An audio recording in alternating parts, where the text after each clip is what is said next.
Greetings, ladies and gentlemen, and welcome to our today's analysis. And I want to thank you for taking time. Now, this bipartisan talk is going to be very interesting to watch. First of all, because they have decided that people are going to be updated promptly and people are going to be updated appropriately.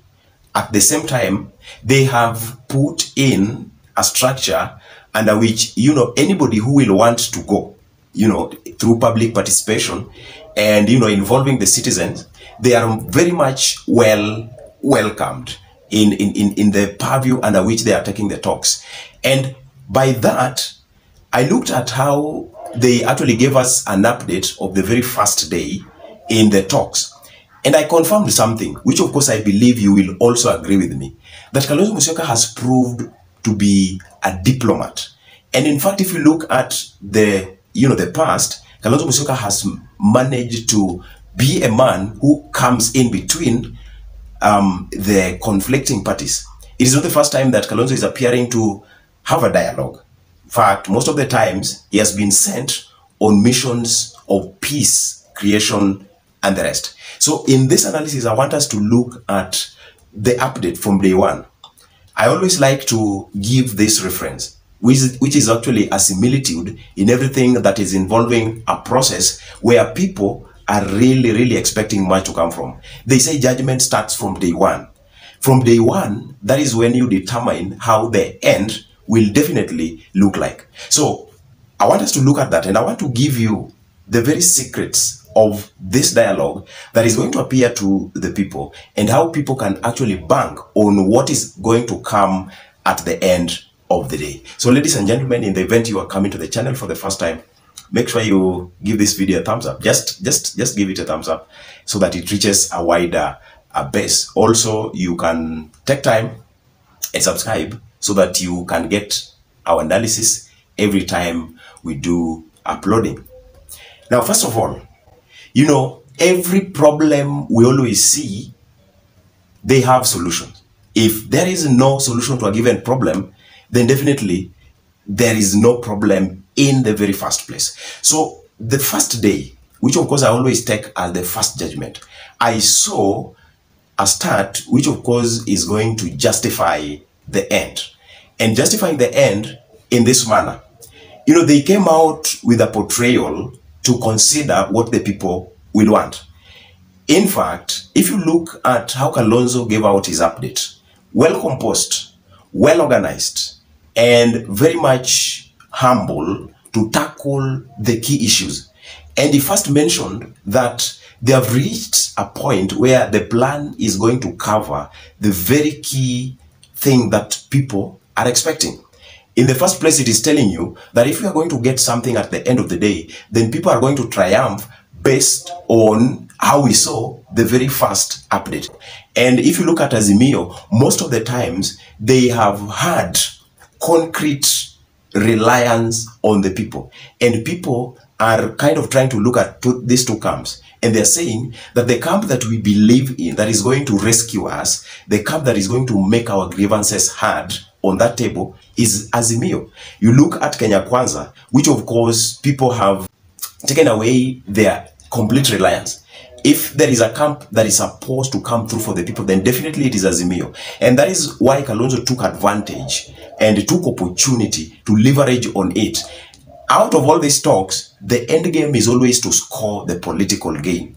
And the camp that will make sure that political gain is attained as per what the people are thinking or are grieving for, definitely must stick to what the people want at the end. So the first score, you will definitely give it to Azimio. The first political score based on what people want.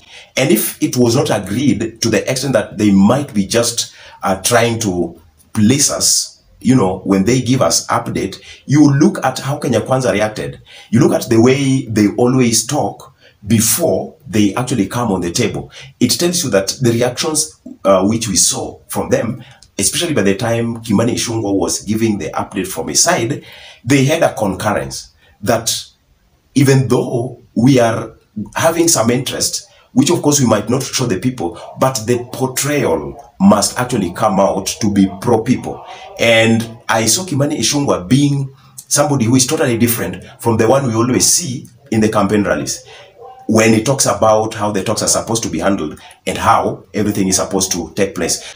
But we are not actually giving it a full trust until we see that, you know, the first item in their to-do list, in that plan that they are supposed to handle, comes out to be people's item. You understand?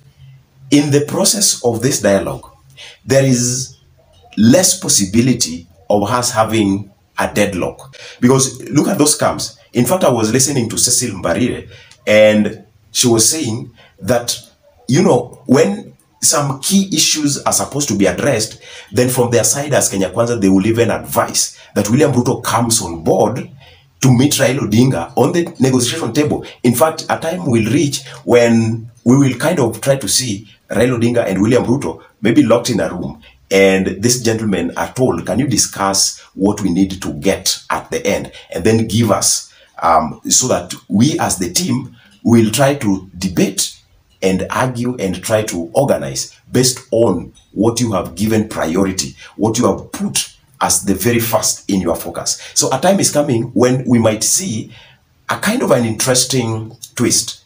So a kind of, you know, a very productive twist where the very two can be called upon to join the team. And that would make a significant image that is sent to Kenyans. And so when we see all that, we can be assured that, you know, the progress will not experience encumbrances. They might actually reveal what we saw in 2007-2008, you know, the negotiation that led to a grand coalition government, when we saw Kofi Annan's mediation process, when Raila and Kibaki were met to have secret enclosed door meeting with only Kofi Annan present.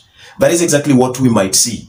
And the sequence of the 2007-2008 mediation talks might actually come in this case, to the extent that we might see these two gentlemen being invited to come and sit with the team in the presence of the facilitator, who is Obasanjo. And when we see all that, I think we will be kind of talking of a different story, talking of a different nation, and definitely it will bring something tangible enough that we cannot actually go away from and even return to the wild days when our country was in imbroglio. And that is the reason why you will say Kalonzo Musyoka even consented or agreed to, when Kenya Kwanza said, we cannot talk with you in a very, you know, 5-star hotel. We want you to come to Bomas of Kenya, where we are not going to meet, you know, expenses and be extravagant in this process. And at the same time, people can also come to join us. So Kalonzo Musyoka is a diplomat, a wise man. They always say, if you want to gain political accolade in showing your wisdom, then your wisdom must be seen. And I think that is what is being seen, especially in Kalonzo Musyoka. And when this wisdom is dispensed, you know, it is contagious and it affects even the opponents. And the Kenya Kwanza will have just to reason with what will come on the table. What did you see, ladies and gentlemen, from the very first update? I think we can try to converse and catch up later in the next analysis, but you have a great time.